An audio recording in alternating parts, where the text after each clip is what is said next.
کہ جتنی بھی ہماری ٹیکنیکل تعلیم ہے، کمپیوٹر کی ہو، IT کی ہو، یا انجینئرنگ کی ہو، یا اس کے علاوہ بایو کیمسٹری فزکس ہو، وہ کتابیں ہیں 20 سال پرانی. اور جو ہمارا دوسرا نظام تعلیم کا حصہ ہے، جو چیزیں جیسے اسلامیات، اردو، اس کو یہ ہر سال چینج کرتے ہیں. تو اردو میں دیکھتے ہیں یار بچے اقبال پڑھ رہے ہیں، یار بچے مولانا ظفر علی خان کو پڑھ رہے ہیں. یار یہ تو بڑا زیادتی ہو جائے گی، ہم سے جو ہے نا ہمارے دوست ناراض ہو جائیں گے اگر بچوں کو یہ پڑھا لیا. ہمارے بڑے سارے کالج یونیورسٹیوں میں لڑکیاں لڑکے منشیات استعمال کر رہے ہیں. جو سموگ سکول میں جاتی ہے وہ گھر میں نہیں جاتی. جو سموگ بچے کو اسکول میں متاثر کر سکتی ہے وہ گھر میں متاثر نہیں کر سکتی. لٹریسی ریٹ ہے وہ تو سارا سب کے سامنے ہے کہ ہم سارک ممالک میں سوائے افغانستان کے نیپال سے بھی پیچھے ہیں، بنگلہ دیش سے بھی پیچھے ہیں. انڈیا ہم سے 20% تقریباً کم و بیش آگے ہے. ہم 56% ہمارا ریٹ ہے لٹریسی ریٹ، اور انڈیا ہے 73%. ایران کا ایجوکیشن کی جو پرسنٹیج ہے وہ میرے خیال میں کوئی 87% شرح خواندگی، اور ہماری 56%، اور جبکہ اس ملک میں یوتھ جو ہے وہ تقریباً 60%.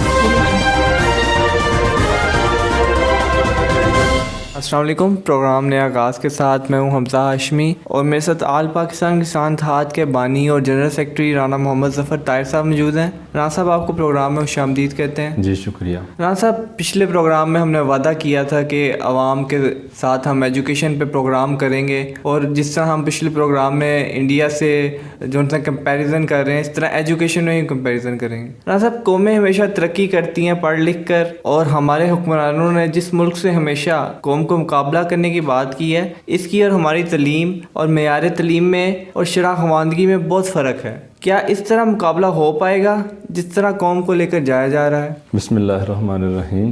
میں ایک شعر سے اپنی گفتگو کا آغاز کرتا ہوں کہ باپ کا علم گر بیٹے کو نہ ازبر ہو، باپ کا علم گر بیٹے کو نہ ازبر ہو، تو بیٹا میراث پدر کیوں کر ہو، تو بیٹا میراث پدر کیوں کر ہو. آگے علامہ صاحب رحمۃ اللہ علیہ فرماتے ہیں کہ زاغ کو نہ راس آئی بلندی پروازی، زاغ کو نہ راس آئی بلندی پروازی، کر گئی شاہین بچے کو خراب صحبت زاغ. کیونکہ ہمارے پاس جو معیار ہے حکمرانوں کے پاس جو پیش کیا جا رہا ہے پچھلے 75 سال سے، وہ صرف ایک ہی معیار تھا کہ انڈیا کے ساتھ میچ ہوا، میچ جیت گئے ہار گئے، انڈیا کے ساتھ جنگ ہوئی، جنگ جیت گئے ہار گئے. اور انڈیا اپنی معیشت کو، اپنی ایجوکیشن کو، اپنی زراعت کو، اپنے لائف سٹاک کو، اپنی ایکسپورٹ کو اتنا اوپر لے گیا کہ ہم ابھی تک قوم کو 1965 کی جنگ کے پیچھے لگا کے بیٹھے ہوئے ہیں. ہر سال انڈیا کو ہرانے کے لیے ہم 1965 کی جنگ ان کے سامنے پیش کر دیتے ہیں کہ دیکھو بھائی آج پھر ہم جیت گئے. ہم ہر سال انڈیا سے ایک جنگ جیتتے ہیں. یہ بدقسمتی ہے بہت بڑی. اب آپ نے بات کی ایجوکیشن کی، جو لٹریسی ریٹ ہے وہ تو سارا سب کے سامنے ہے کہ ہم سارک ممالک میں سوائے افغانستان کے نیپال سے بھی پیچھے ہیں، بنگلہ دیش سے بھی پیچھے ہیں.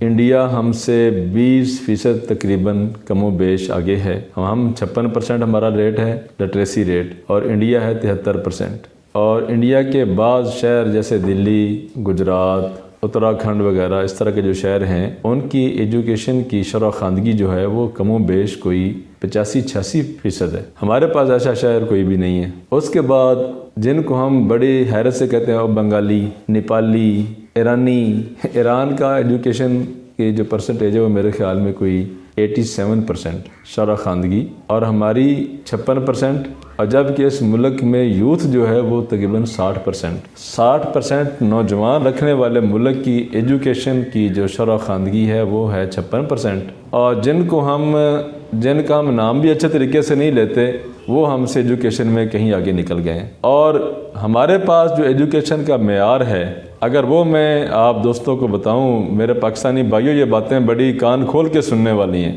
اگر میں ایجوکیشن کا معیار آپ کو بتاؤں نا، جو کہتے تھے کہ ہم یکساں ایجوکیشن کا نظام لائیں گے، اس کے ذرا میں آپ کو ان کے پول کھول کے بتاتا ہوں کہ یہ یکساں ایجوکیشن کا نظام کیسا ہے.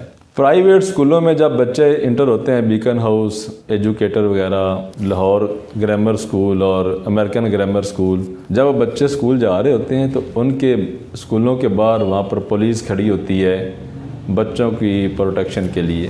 ٹریفک پولیس بھی کھڑی ہوتی ہے اور دوسری پولیس بھی کھڑی ہوتی ہے کہ بچے اسکول جا رہے ہیں. اور جو ان کے ذاتی سرکاری اسکول ہیں جن میں تعداد ان سے کہیں زیادہ ہے، وہاں پر نہ کوئی رستے سے گاڑی صاف کرنے والا، نہ کوئی روڈ صاف کرنے والا، نہ کوئی ان کو بتانے والا کہ آپ نے اسکول جانا کیسے، آنا کیسے. ان کو یہ بھی بتانے والا کوئی نہیں. اوپر سے معیار تعلیم ان کا ایک اور بڑا، ان کا جو تعلیم کا معیار ناپنے کا پیمانہ ہے اور وہ بڑا عجیب و غریب ہے، وہ میری سمجھ سے بہت بالا تر ہے کہ جتنی بھی ہماری ٹیکنیکل تعلیم ہے، کمپیوٹر کی ہو، آئی ٹی کی ہو، یا انجینئرنگ کی ہو، یا اس کے علاوہ بایو کیمسٹری فزکس ہو، وہ کتابیں ہیں 20 سال پرانی. اور جو ہمارا دوسرا نظام تعلیم کا حصہ ہے، جو چیزیں جیسے اسلامیات، اردو، اس کو یہ ہر سال چینج کرتے ہیں. چینج تو ہونا چاہیے تھا، نئی ٹیکنالوجی نئی بچوں کو پڑھانی چاہیے تھی، نئی ٹیکنیکل چیزیں، نیا آئی ٹی نظام، نیا کمپیوٹر کے فیچر بچوں کو دینے چاہیے تھے کہ اس طرح کر کے پڑھو. اور یہ نئی چیزیں آئی ہیں، وہ 20 سال پرانی کتابیں ہیں. اور جو اسلامیات ہے اس کو ہر سال چینج کرتے ہیں. اردو کو ہر سال چینج کرتے ہیں کہ اردو میں دیکھتے ہیں یار بچے اقبال پڑھ رہے ہیں، یار بچے مولانا ظفر علی خان کو پڑھ رہے ہیں. یار یہ تو بڑا زیادتی ہو جائے گی، ہم سے جو ہے نا ہمارے دوست ناراض ہو جائیں گے اگر بچوں کو یہ پڑھا لیا. یار بچے اسلامیات میں جو ہے نا صورتوں کا ترجمہ پڑھ رہے ہیں، یہ بہت بڑی زیادتی ہو جائے گی. انہوں نے ایسا ایسا کر کے 20 سالوں میں ساری چیزوں کا صفایا کر دیا. چند صورتیں جو جہاد کے متعلقہ آیات تھیں، جو زکوٰۃ کے متعلقہ تھیں، جو روزوں کے متعلقہ تھیں، جو نماز کے متعلقہ تھیں، وہ انہوں نے ایسا ایسا کر کے ساری نکال دیں. اب صرف چند وہ فضائل کے اوپر باقی چیزیں رہ گئی ہیں اور ان کو بھی ایسا ایسا ہر سال چینج کرتے جا رہے ہیں. اسی طرح قرآن کے ترجمے غلط، حدیث کے ترجمے غلط حدیثیں اس میں گڑی جا رہی ہیں. مجھے بتاؤ، چینج کرنے والی چیز تو تھی آپ کی ٹیکنالوجی جو آئے دن نئی چینج ہو رہی ہے. اسلام تو آ چکا، الیوم اکملت لکم دینکم واتممت علیکم نعمتی ورضیت لکم الاسلام دینا. اسلام کا نظام تو مکمل ہو چکا، اس کو تم آئے دن چینج کر رہے ہو. اور جو آئے دن جس کو چینج کرنے کی ضرورت تھی اس کو تم نے ہاتھ لگانے کے لیے نہ تم تیار ہو، نہ تمہاری کوئی اس طرح کی کمیٹی ہے جو اس کو بہتری کی طرف دھیان کرے. یہ ہے صورتحال نظام تعلیم کی. اب مجھے بتاؤ کہ ان کو اس طرح کی ہدایات کون دے رہا ہے؟ کس سے یہ ہدایات لیتے ہیں اس طرح کا نظام تعلیم بنانے کی؟ اور پھر اوپر سے ہمارے ملک میں شرح خواندگی کی سب سے بڑا پرابلم یہ بھی ہے کہ یہاں پر بچوں کو انگلش میڈیم اور پتہ نہیں کون کون سے آگے سے میڈیم کے اندر میڈم وہ بچوں کو دکھائی جاتی ہیں کہ جو پڑھ رہے ہوتے ہیں وہ آگے جا کے گمراہ ہو جاتے ہیں، تھوڑا سا آگے جا کے. اور کچھ ایسے ہیں جو انگلش کو دیکھ کے گمراہ ہو جاتے ہیں، کہتے ہیں وہ انگلش کے قریب تو نہیں جانا بالکل بھی کیونکہ ہمیں آتی نہیں ہے. بے شمار عدالتوں کے فیصلے بڑے ان کو یاد ہیں مافیا کے لیے. عمران خان صاحب فرماتے ہیں کہ وہ تو ہم کوشش کرتے ہیں، وہ عدالتوں کے فیصلے کی وجہ چھپ جاتے ہیں جا کر. فلاں کو پکڑنے کی کوشش کی، وہ عدالت کا فیصلہ لے آیا. فلاں کو کی، تمہارے پاس عدالت کا فیصلہ موجود نہیں وقت کے چیف جسٹس کا، جسٹس جواد احمد خواجہ کا، کہ پورے ملک میں اردو جو ہے نا اردو زبان کو رائج کرو، تعلیم میں بھی اور دفتروں میں بھی. وہ عدالت کا فیصلہ نہیں آیا ہوا. ہاں صاحب، آپ نے انگلش میڈیم کی بات کی. انہوں نے انگلش میڈیم کا یہ پٹھا بٹھا دیا ہے اردو کا بھی. اب 20% جو ان سے بچے ایسے ہیں وہ اردو کی پوری لائن پڑھ نہیں سکتے. ایسے ہی اس میں جناب وہ آدھی انگلش بولتے ہیں، آدھی اردو بولتے ہیں. اس کی وجہ یہ ہے نا، میں نے آپ سے کہا نا کہ جب استاد یا کوئی آفیسر یا کوئی گھر میں اس کی والدہ اس سے بات کرتے ہوئے اس سے بات کرے گی بیٹا ہاتھ واش کر لیے، بیٹا کھانا ایٹ کر لو، ٹھیک ہے. جب اس طرح کی باتیں ہوئیں گی تو بچے نے خود ہی سمجھنا کہ یار یہ کون سی میں نئی دنیا میں آ گیا ہوں. آدھی اردو آدھی انگلش جب گھر میں بولی جائے، جب اسکولوں میں بولی جائے، جب دفتروں میں بولی جائے تو وہ صاف ظاہر ہے وہ سارا اس طرح ہی جو ہے نا وہ کھچڑی بنے گی. یونیورسٹیز کی بات کی جائے، کوئی ٹیکنیکل یونیورسٹی نہیں ہے اور جو گریجویٹ ہوتے ہیں ان کو جابز نہیں ملتی.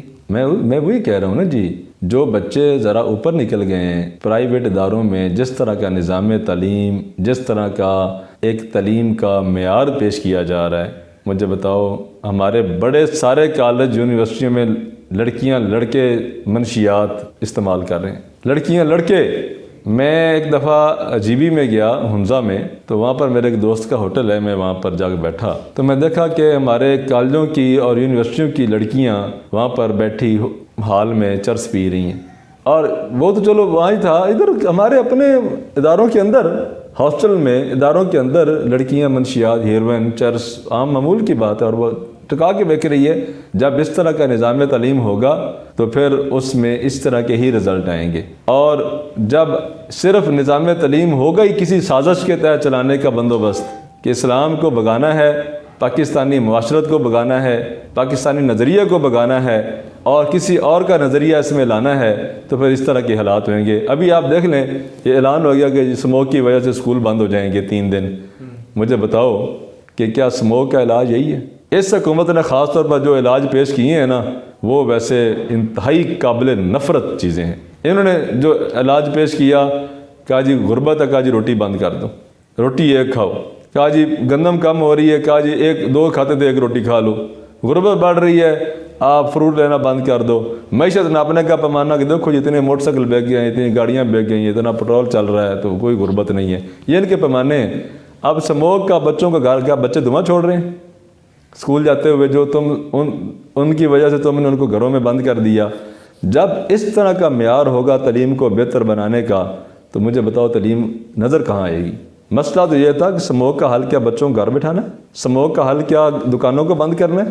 کرونا آیا تو بچے پھر بند کر دیے، اسموک آئی بچے پھر بند کر دیے۔ مجھے بتاؤ جو اسموک سکول میں جاتی ہے وہ گھر میں نہیں جاتی؟ جو اسموک بچے کو اسکول میں متاثر کر سکتی ہے وہ گھر میں متاثر نہیں کر سکتی۔ تو یہ چیزیں مجھے ایسی لگ رہا ہے جیسے نا یہ کسی ایک سازش کے تحت ملک کے نظام کو، ملک کے ایجوکیشن کے نظام کو، ملک کے معاشی اور معاشرتی نظام کو کسی سازش کے تحت لپیٹا جا رہا ہے، خراب کیا جا رہا ہے، انتہائی خراب کیا جا رہا ہے۔ تو میں اپنے سارے بھائیوں سے، خصوصاً کسان مزدوروں سے گزارش کرتا ہوں کہ خدا را آپ تو آ جاؤ ہمارے ساتھ، آل پاکستان کسان اتحاد کا حصہ بنو۔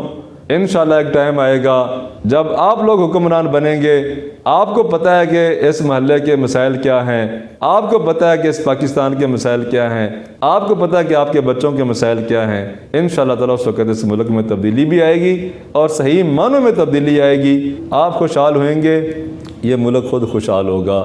آپ بہتر ہوئیں گے، یہ ملک خود بہتر ہو جائے گا۔ آپ اچھا سوچیں گے، اس ملک میں خود خوشحالی آ جائے گی انشاءاللہ۔ بہت شکریہ ناصر صاحب آپ کا۔